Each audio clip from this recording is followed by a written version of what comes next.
pessoal, somando um pouquinho com a ideia de Eclesiastes 1, que não existe nada de novo debaixo do sol, que as coisas estão cíclicas e se repetem, né? Como as coisas passadas, como sombras das coisas que haveriam de vir, a gente tem mais um exemplo de uma sombra bastante identificável, de uma silhueta bastante simbólica, bastante correspondente do nosso Salvador, lá atrás na história de José. José, o filho amado de Jacó, filho que reverteu, que rompeu a esterilidade de Raquel, né? E que portanto era aquela que ele amava, né? Jacó amava, e portanto José teve toda essa prefiguração em torno dele, que acabou também marcando, sendo uma profecia atemporal, séculos antes do Messias ter vindo ao mundo, né? E aqui estão os paralelos mais importantes, né? Primeiro que, de acordo lá com Gênesis 37 e 38, 39 e até o 41, até o 42, na verdade, quando ele se desenrola a história dele com os irmãos e toda a trajetória dele, depois indo para o Egito e o reencontro, ele era o filho amado de seu pai Jacó, pois era o filho de sua velhice, né? E além também desses componentes ali entre Lia e Raquel, e até as concubinas, né, que já tinham gerado, e apenas Raquel, que era justamente a que ele mais amava, que ainda tinha essa dificuldade, né? Só que, de acordo com Mateus 3,17, o próprio Criador se apresentou, né, tratando o Salvador como o filho amado dele, né? Como o Criador ele é um ancião de dias, né?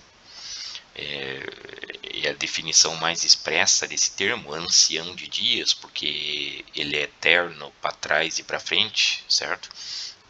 Então aqui a gente pode também trazer a ideia de que o filho amado, o filho estimado, unigênito do ancião de dias, né, do Carvalho, certo? Avançado em dias, quando ele declarou que eis o meu filho amado em quem eu tenho prazer, né, lá diante de João no Rio Jordão, quando o Messias estava fazendo o sinal do batismo nas águas, né? Então aqui a gente já tem um paralelo direto com José lá atrás, né? Ele foi enviado pelo seu pai aos seus irmãos, que estavam apacentando o rebanho em Siquém. José foi, né? E José tinha ficado em casa porque ele era um pouco mais delicado, né? É o que os textos dizem. E para não ter uma insolação, alguma coisa assim, ele era uma espécie de protegido pelo pai dele, né? Até por ser mais novo também. E aí ele foi até seus irmãos, e os seus irmãos apacentavam rebanho, né? O curioso é que o Messias também da mesma forma, né? Ele foi, considerando que os irmãos do Messias, né, os que eram dele, né, os seus, eram justamente a casa de Judá, né? No contexto histórico que ele estava, e os que então deveriam, né, corresponder aos irmãos dele, né, do Messias, deveriam ser exatamente os líderes do rebanho, exatamente aqueles que pastoreiam o rebanho, que guardava ainda o nome do Criador, que é a casa de Judá, certo? Então veja que o pai também enviou o Messias aos que eram dele, né, os irmãos dele, vamos dizer assim, entre aspas, né, que tinham a incumbência também de liderar o rebanho, né? Mas tanto José quanto o Messias foram rejeitados e traídos pelos próprios irmãos, né? No caso de José, ele foi entregue nas mãos de uma caravana de ismaelitas, né, de descendentes de Ismael, né, Ismael, e que correspondem gentios, portanto. E da mesma forma também o nosso Salvador foi rejeitado e traído pelos próprios irmãos, se a gente pode tratar assim, né, a casa de Judá como a casa vamos dizer assim, a casa fisicamente falando, alegoricamente falando, da vinda temporal do Messias, né? E ele foi entregue, claro que com todo o apoio, com todo a motivação, a justificação da traição dos judeus, né? Mas ele foi entregue, na verdade, na mão de gentios, porque quem executou todas as barbaridades que foram feitas até o madeiro foi Roma, né? Foi o poder secular de Roma, conforme já estava nos profetas também, que ele seria entregue na mão de gentios, né? Depois ele foi lançado no poço, em uma cisterna vazia, né? Que a gente pode o poço, o que, que é? Um buraco cavado nas profundezas, é uma espécie de abismo, né? Mas depois ele foi retirado de lá, José, né? Da mesma maneira, o Messias também, conforme Atos 4, que ele desceu o abismo, certo?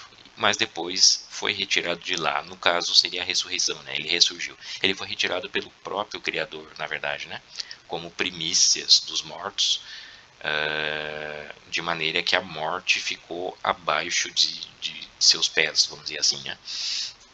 O próprio valor também estipulado em termos de grandeza, pelo qual ele foi traído, ele foi entregue pelos próprios irmãos, também correspondem em José do Egito e o próprio Messias, tá?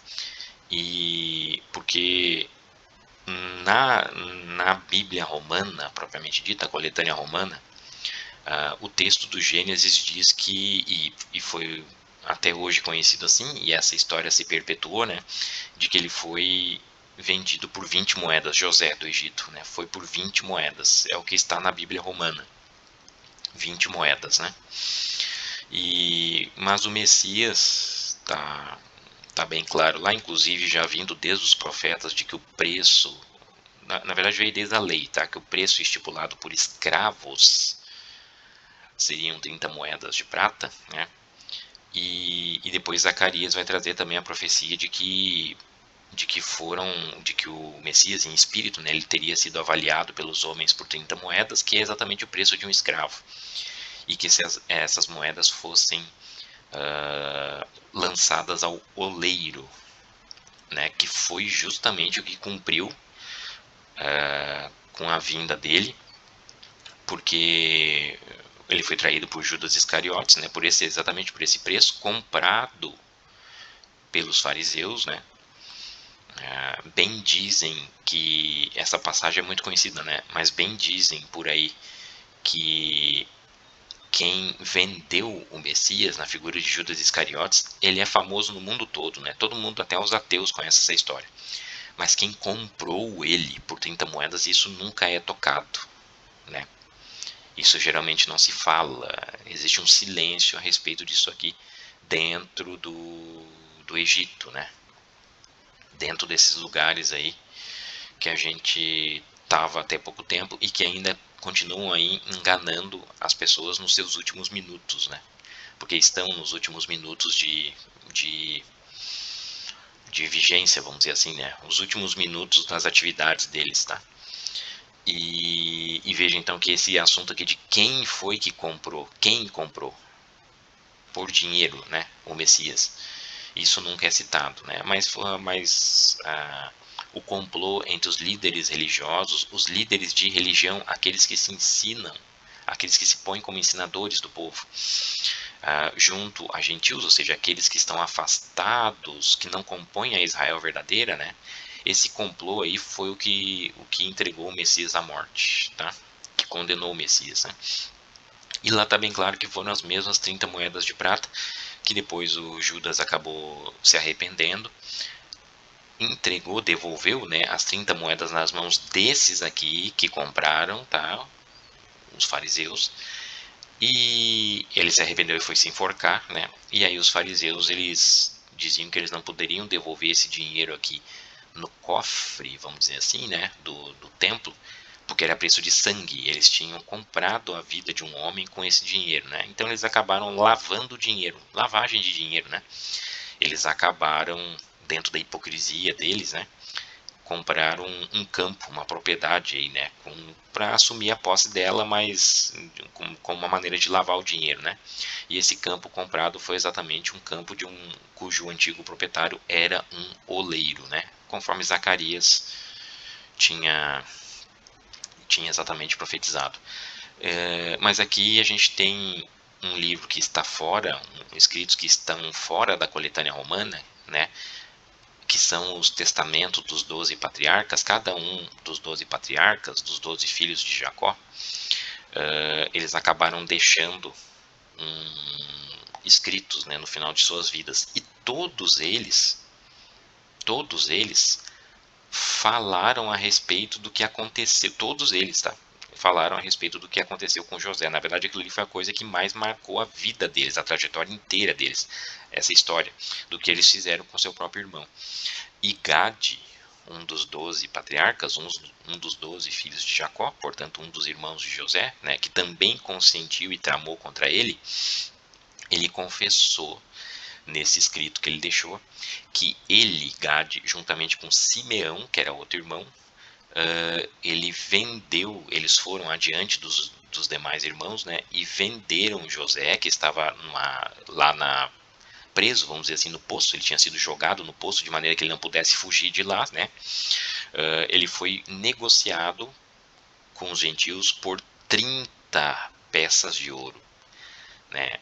O texto até cita ouro, mas são 30 moedas, é a mesma grandeza, são 30 moedas.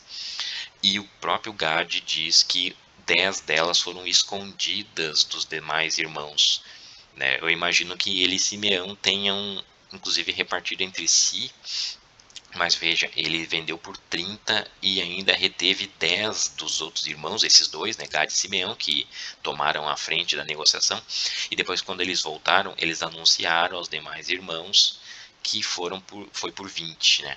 Por isso que o texto do Gênesis traz 20 moedas. E até hoje, né, ninguém se dobra essa informação, né? Todo mundo crava que são 20 moedas.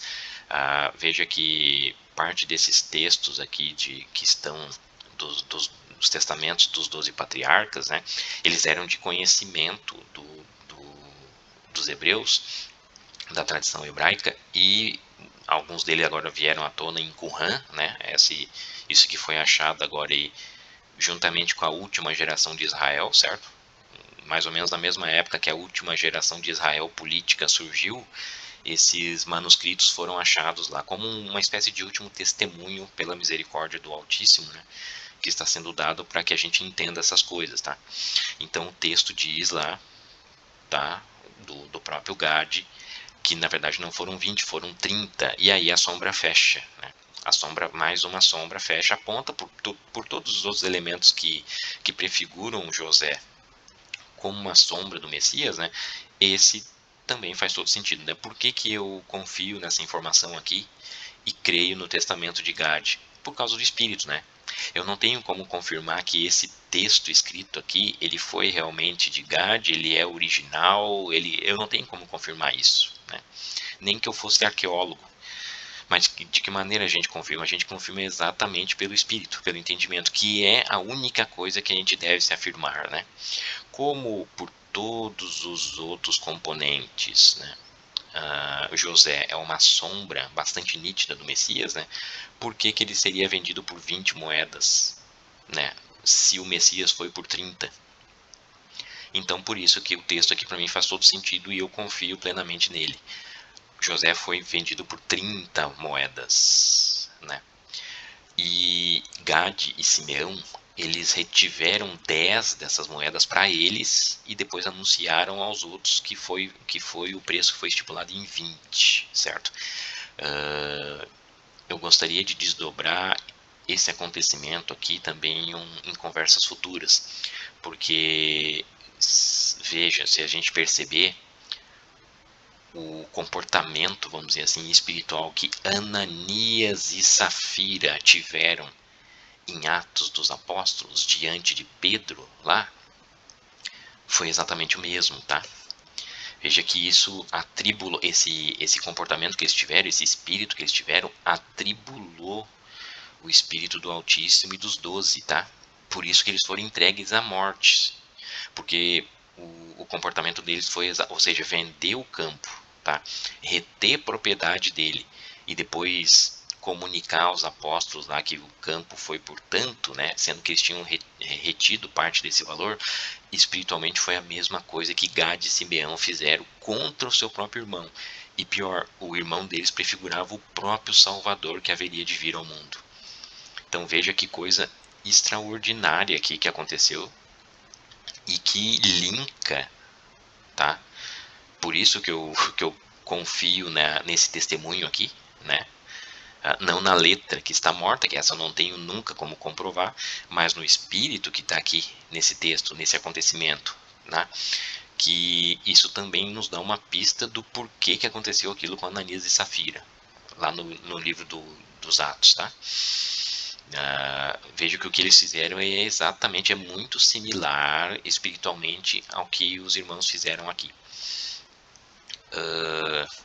Então, aqui eu também entendo que contribui para a sombra, tá? O fato dele ter sido, José do Egito, ter sido vendido por 30 e não por 20, por 30 moedas de ouro, tá? Da mesma maneira das 30 moedas que o Messias também foi entregue por Judas Iscariotes, tá?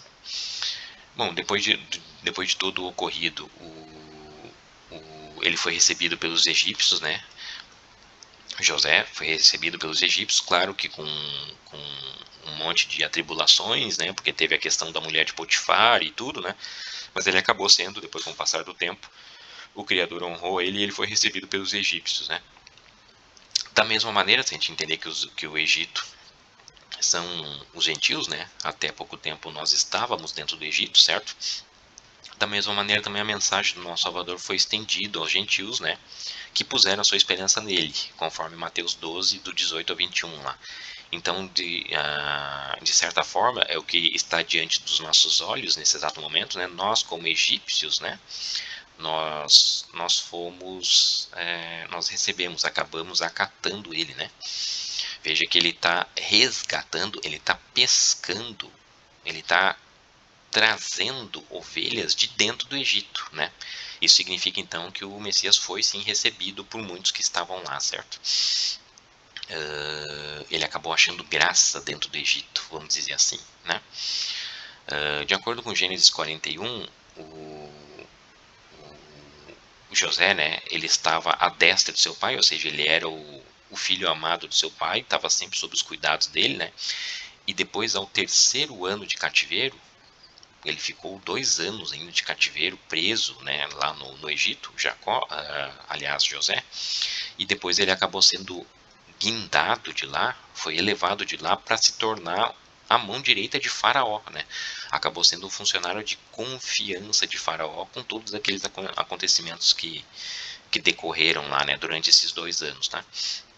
Da mesma maneira também, conforme Colossenses 3:1 e Marcos 9:31, o Messias estava à destra do Pai, do Criador, né? E ao terceiro dia, né, arrebatando ao terceiro ano, ao terceiro dia ele ressurgiu para voltar a se sentar à direita do Pai, ou seja, ele já estava na posição confortável de proteção do Altíssimo, né?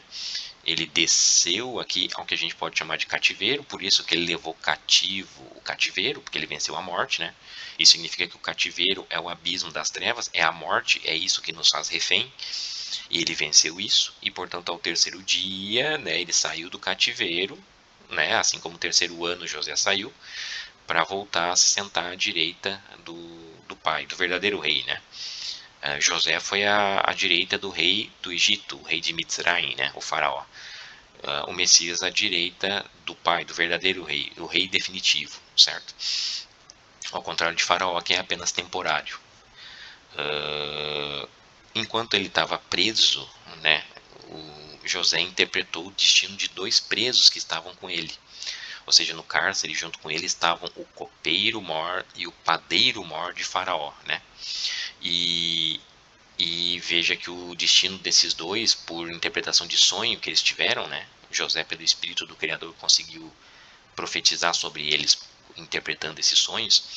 E as interpretações foram antagônicas, né? Ou seja, o destino de um deles foi bom, que ele teria o seu serviço restabelecido e voltaria a ter honra junto a Faraó, e o destino do outro foi trágico, né? Interpretando exatamente a sua morte. E veja que durante o martírio, né, do nosso Salvador, os dois homens que estavam com ele, também fixados no madeiro, que eram dois ladrões, né, também acabaram, de certa forma, espiritualmente, eles acabaram tendo seu destino ali determinado também pelo Salvador, antes dele entregar o Espírito, né?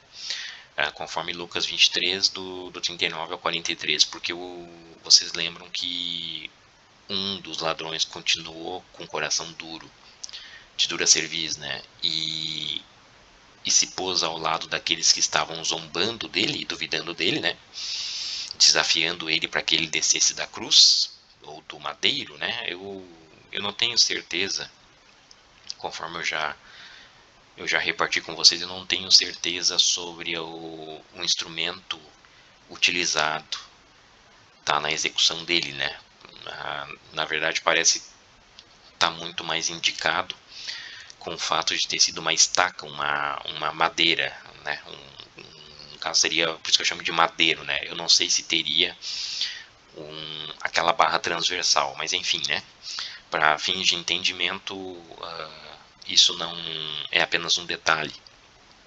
Mas no madeiro, então, vocês vão lembrar que teve esse aí que se colocou do lado dos profanadores, né, dos zombadores. E lembra que lá atrás ele disse que, sem dúvida nenhuma, vocês me dirão esse provérbio, né? Médico, cura-te a ti mesmo, né?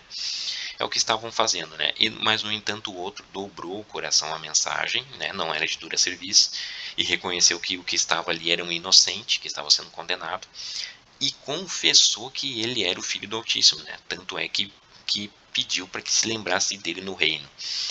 E aí o Messias determinou, o Messias cravou, que naquele momento mesmo ali, ele adentraria com ele no paraíso, né?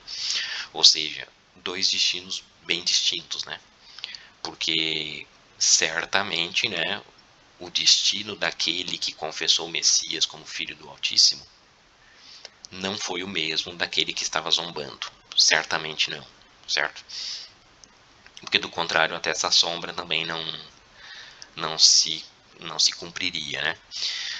E aí José, decorrido tudo, aquele tempo, ele tornou-se governador do Egito, né? Da mesma maneira que o Messias, de acordo com João 10:16 e com a primeira carta de Pedro, no capítulo 3, né? Foi-lhe dada toda a autoridade como único pastor e intermediário e sacerdote do rebanho unificado, né? Veja que o rebanho, ele também conta com ovelhas do Egito, que ele tirou, né? Então, portanto, ele é sim um governador do Egito também, né? Na altura de José houve fome por todo mundo, né? Naqueles 7 anos de fome que ele acabou predizendo pelos sonhos do faraó, né? Na verdade, primeiros 7 anos de abundância, em que eles tiveram colheitas abundantes no reino do Egito, orientado por José, eles recolheram nos celeiros e acabaram estocando alimentos, né? Depois vieram os 7 anos de fome e aí o Egito passou a ter a posição de destaque no mundo todo por conta dessa estratégia, vamos dizer assim, de José, né? Que na altura já era o governador. Era o segundo no reino, né? Só abaixo de Faraó. Veja que então, também de acordo com a ideia que está no profeta Amós, no capítulo 8, né, nós temos passado por tribulação e angústia por todo o mundo justamente pela falta do verdadeiro alimento, né? No tempo de José, o alimento era físico que estava faltando. A fome era a fome de alimento físico, né? E agora, como nos foi retirado o noivo, né? Lembra que o Messias nos ensinou isso? Que o noivo nos seria retirado e, portanto, a gente haveria de jejuar, né? Veja que então nós estamos com a falta do verdadeiro alimento, não de maneira, não que isso seja uma maldade de parte do Criador, né? Porque ele tem nos dado a chuva serôdia, certo? E não nos deixa que passar fome de maneira nenhuma, né? Até porque ele alimenta os pássaros, né? Ele não, como é que se a gente vale muito mais que os pássaros, né? Ele não deixaria isso faltar pra gente. mas sim, de fato, o alimento ele tem sido escasso porque os homens profanaram e impediram, né, de se espalhar esse alimento, né? Então, na verdade, é a nossa própria culpa em não repartir que tem causado a falta do verdadeiro alimento, né? Ou a escassez, vamos dizer assim, né? Talvez o melhor termo aqui seja escassez e não falta, né? Mas é essa, e também Amós temporalmente ele também se referia, embora seja uma ideia espiritual que se perpetua até hoje, mas no tempo ele também se referia ao próprio contexto temporal que a nação de Israel física estava passando, né? Que não que pela as constantes transgressões deles, né, afastavam eles os caminhos, estavam afastados dos caminhos do Criador, né? E portanto eles estavam com fome, eles estavam perecendo pela falta do verdadeiro alimento. Veja que é a mesma figura física que aconteceu com José no Egito, né? E finalmente a história de José é selada com o reencontro dele com seus irmãos, né? Os mesmos que o traíram. Curioso, né? Então, com a ideia de Hebreus 8, a gente vai ter o milênio e as casas purificadas, né? O reino milenar, o sábado, né? O Shabat, com os gentios e a restaurada casa de Judá, porque a casa de Judá são os irmãos que traíram, de certa forma, o Messias, tá? Mas veja que todos serão reunidos de uma novamente, né, e de uma vez para sempre, né, e a casa de Judá que são os irmãos do Messias, né, serão reunidos de uma vez para sempre, claro, aqueles que são verdadeiramente irmãos, né, envolvendo arrependimento, claro, né, a casa de Judá é restaurada, ela só será restaurada pelo arrependimento, e esses textos aqui, os testamentos dos 12 patriarcas, eles confirmam isso, todos eles, tá, porque todos eles citam como principal ensinamento da vida o que eles fizeram com José, e todos eles dão testemunho de arrependimento, profundamente arrependidos e amargurados por aquilo que eles fizeram, né? Mesmo já tendo sido passado todos aqueles anos depois da história, porque os testamentos foram escritos quando da morte, né? Quando da ocasião da morte de cada um deles, mas eles não esqueceram isso, tá? Nenhum deles esqueceram que esse acontecimento que marcou a vida de todos eles e também marcou a de José. Então veja que na condição de irmãos, todos eles se arrependeram, né? Se arrependeram do que fizeram. E aí sim é que faz sentido a casa de Judá estar restaurada, né? Então, os irmãos do Messias, a gente só pode entender isso, tá? Não é a casa de Judá física, mas é aquela espiritual que vai se arrepender do que fez por ter negado ele há 2000 anos atrás, né? E aí isso simbolizaria o reencontro, certo? Da mesma maneira que lá atrás José reencontrou seus irmãos e teve toda aquele componente de emoção e de felicidade, de alívio, né? Inclusive com o reencontro com seu próprio pai, né? Que já o tinha por morto, né? Morto por uma besta do campo. Então, essas coisas todas nos apontam com uma sombra bastante nítida, né? Assim como Moisés também era, José do Egito, né? José, o filho de Jacó, que se tornou governador do Egito, ele também tem uma sombra bastante nítida, até nos requintes, né? Nos detalhes daquele que viria ao mundo como nosso Salvador.